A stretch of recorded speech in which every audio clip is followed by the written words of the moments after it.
Assalamualaikum warahmatullahi wabarakatuh.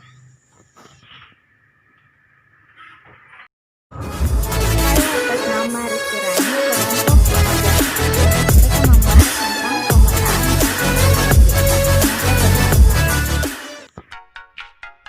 Adapun yang akan dibahas yaitu konsep dasar pemetaan partisipatif, tahap-tahapan pemetaan partisipatif, jenis luaran dari pemetaan partisipatif, mereview jurnal dari pemetaan partisipatif, dan pengaturan yang membahas tentang pemetaan partisipatif.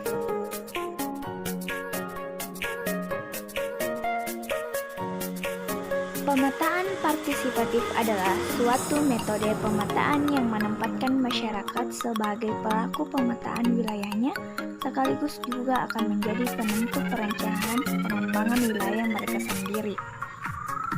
Adapun tahapan pemetaan partisipatif yaitu memahami pemetaan partisipatif, memperkenalkan ide pemetaan, kesepakatan kampung yang penting, perencanaan kegiatan, pelatihan teknik pemetaan, memetakan pengetahuan lokal, menggambar peta, memeriksa peta, pengesahan peta, dan penyusunan peta. Adapun jenis luaran pemetaan partisipatif dibagi menjadi 3 yaitu peta sketsa yang terdiri dari judul sketsa, orientasi arah, garis, dan simbol. Sedangkan peta dasar yang terdiri dari posisi pemukiman, bangunan keamanan seperti masjid, gereja, dan rumah adat. Peta dari citra stoik yang terdiri dari mencangkup hutan dan non-hutan, pemukiman, dan badan air serta area konversi lahan. Yang akan saya bahas itu manfaat pemetaan partisipatif. Di sini manfaat pemetaan partisipatif yaitu menumbuhkan partisipasi masyarakat, memunculkan kelembagaan lokal. Di dalam proses pemetaan partisipatif dapat menumbuhkan semangat untuk menggali pengetahuan, sejarah, asal-usul, dan sistem kelembagaan, dan meningkatkan kesadaran seluruh anggota masyarakat mengenai hak-hak mereka atas tanah dan sumber daya alam. Kemudian mempermudah pihak luar memahami pengurusan wilayah.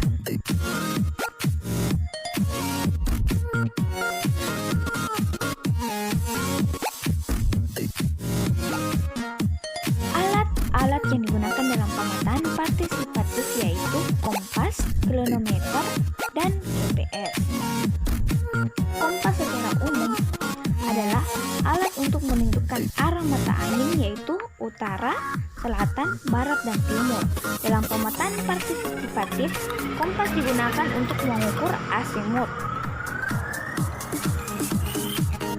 Kompas terbagi menjadi 2 yaitu kompas datar untuk melakukan navigasi atau membaca peta karena tidak dapat digunakan sebagai kompas bidik. Kedua, kompas bidik merupakan kompas yang saat ini banyak digunakan karena bentuknya yang ringan dan sederhana. Selain itu juga terdapat jenis kompas seperti yang dilengkapi dengan alat pengukur kemiringan. Klinometer adalah alat yang digunakan untuk mengukur kemiringan permukaan bumi.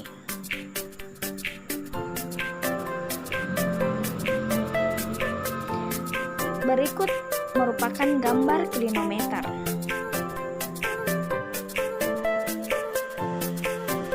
GPS adalah sistem navigasi yang terdiri atas satelit di angkasa dan instrumen atau alat yang digunakan di bumi untuk menerima sinyal dari satelit tersebut.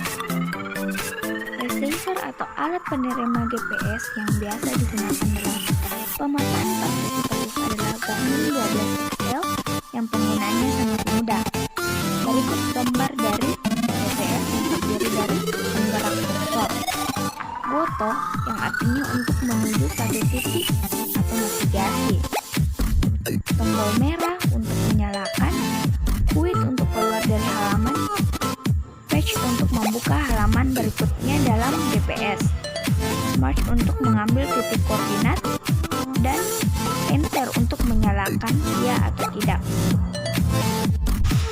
Kelebihan dan kelemahan pemetaan partisipatif. Kelebihannya yaitu antara lain: pertama, metode pemetaan partisipatif yang digunakan telah memenuhi kaidah kartografi. Kedua, metode pemetaan partisipatif bertujuan seperti menggambarkan gambar SDA, fungsi tradisional tingkat pemanfaatan, asal-usul wilayah, kepemilikan dan batas administrasi. Ketiga, pengakuan terhadap kepemilikan wilayah oleh pihak-pihak yang berbatasan melalui proses rekonsiliasi. Keempat, waktu, tenaga dan biaya dibutuhkan yang lebih efisien. Kelima, informasi kunci dapat terlibat secara optimal dalam informasi tentang SDA. Adapun kelemahannya diantara lain: pertama, adanya risiko masyarakat tidak konsisten terhadap kesepakatan yang tertuang dalam hasil pemetaan. Kedua, jika fasilitator memfasilitasi proses pemetaan sesuai dengan tujuan yang mengakibatkan konflik teritorial.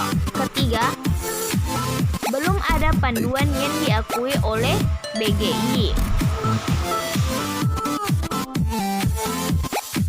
Urutan kegiatan pemetaan partisipatif pertama yaitu pembuatan peta kerja, kedua survei lapangan, ketiga pengolahan data, keempat pembuatan dan pelatihan aplikasi, kelima cetak laporan dan hasil kerja. Di sini, pembuatan kerja merupakan alat komunikasi yang sistematis dan logis guna menganalisa proses kerja dari tahap awal sampai akhir. Dan yang dimaksud dengan survei lapangan yaitu merupakan suatu metode untuk memperoleh data yang hanya ada pada kehidupan masyarakat secara langsung, bisa melalui wawancara ataupun observasi. Ketiga, pengolahan data merupakan suatu penggambaran fakta yang berupa simbol, suara, gambar, angka, dan lain-lain. Fungsinya yaitu untuk mengambil informasi asli dari data. Keempat, dalam komunikasi pengolahan data yang telah siap, maka dilakukan pelatihan aplikasi yang secara nyata dan langsung. Yang terakhir itu, setelah semua kegiatan dilaksanakan, maka harus mencetak laporan sebagai bukti hasil kerja dari kegiatan pemetaan partisipatif. Pada kali ini, saya akan mereview jurnal dari judul Pemetaan Partisipatif Melalui Transaksi di Desa Muktisari, Kecamatan Cinggambul, Kabupaten Majalengka, dan Pemetaan Partisipatif Kampung Pesisir Puluhan Talo, Kota Makassar. Nah, metode yang digunakan yaitu pelaksanaan program pemetaan potensi desa dimulai dengan mengumpulkan informasi tentang potensi-potensi yang dimiliki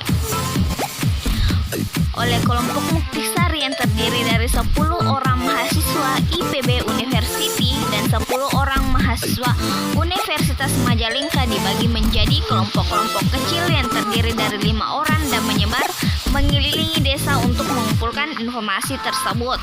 Sedangkan metode yang digunakan pada jurnal kedua adalah kegiatan menggunakan pendekatan partisipatif dengan melibatkan seluruh masyarakat dalam proses pemetaan dan pemecahan masalah. Menurut saya, jurnal yang lebih spesifik menjelaskan semua hal tentang pemetaan partisipatif yaitu pemetaan partisipatif Kampung Pasir Kelurahan Talo, Kota Makassar. Karena jurnal tersebut membahas disertakan dengan gambar kegiatan, tetapi kekurangan dari jurnal tersebut di bagian metode jurnal tidak meletakkan bahan dan alat, lokasi, dan sasaran penelitian.